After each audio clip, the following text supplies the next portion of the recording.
So Bashar al-Assad is gone. What does Damascus look like now? What does Moscow do?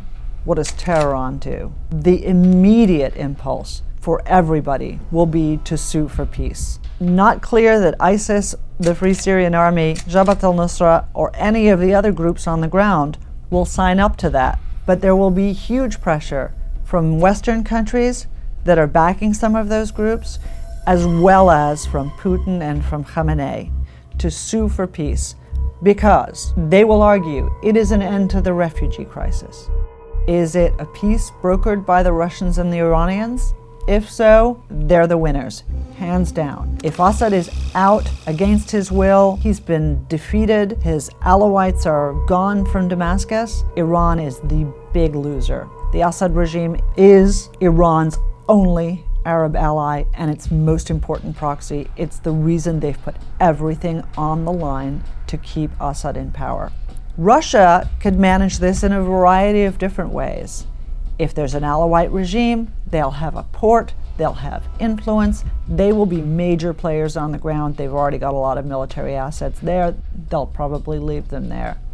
If the Alawite regime is completely gone, Russia will be another big loser.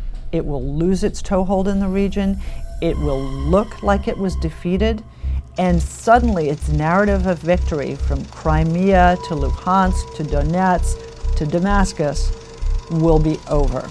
You'd like to think that if Bashar al-Assad were gone, the outside world would remain engaged in Syria. We'd like to think that it wouldn't be like Libya, where Gaddafi was gone, and all of a sudden everybody lost interest, even though al-Qaeda and ISIS are fully operational inside Libya.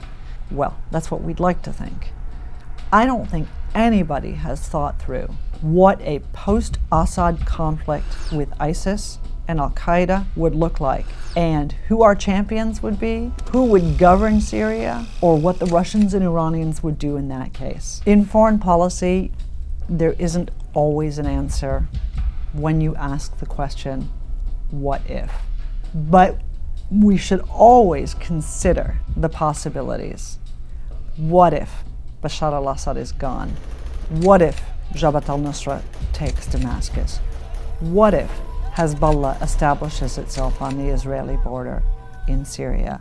Without considering these questions, we can't shape a policy for the United States of America.